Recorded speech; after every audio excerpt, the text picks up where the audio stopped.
पंजाबी बाग में सेवा का दिन था। बहुत से लोग आए हुए थे और वो एक एक करके आशीर्वाद लेने के लिए मेरे पास आ रहे थे। लोगों को इस तरह आशीर्वाद लेने के लिए हमेशा घंटों इंतजार करना पड़ता था। मैं पूर्ण एकाग्रता के साथ अपनी सेवा कार्य में लीन था, जैसे कि अपनी बारी से मेरे पास आए व्यक्ति की तरफ देखना और उसे आशीर्वाद देने के लिए उसके सर पर हाथ रखना आदि। इसी तरह दो लोग मेरे पास आए, लेकिन उन्होंने मेरे पैर नहीं छुए जैसे और लोग कर रहे थे।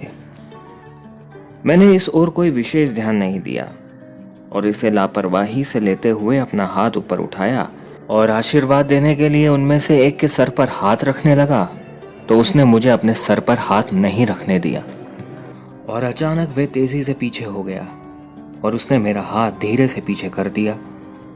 मैंने इस बात पर कोई खास ध्यान नहीं दिया।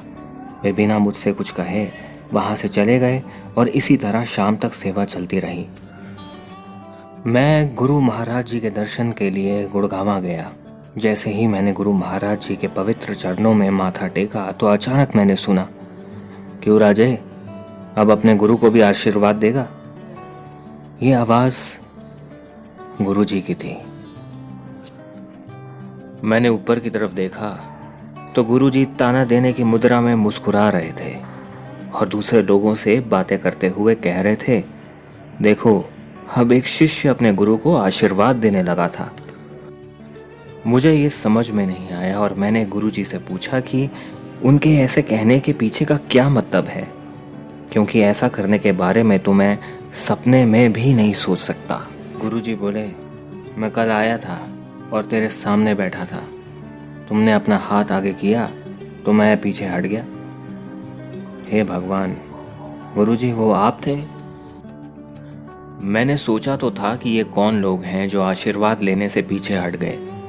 मैंने दोबारा पूछा, साहिब जी, दूसरा कौन था आपके साथ? गुरुजी ने बताया, वे तुम्हारा बड़ा भाई औघड़ था। उसी ने बताया था तुम्हारे पास जाने का प्रोग्राम।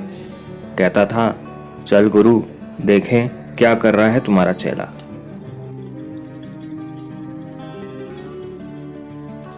ये गुरुजी का ही तरीका था कि वे अपने आप को छुपाकर अपने शिष्यों के पास जाते थे, जिसका किसी को भी बिल्कुल भी पता नहीं चलता था और ना ही कोई उन्हें पहचान पाता था। अब मैं क्या करूं?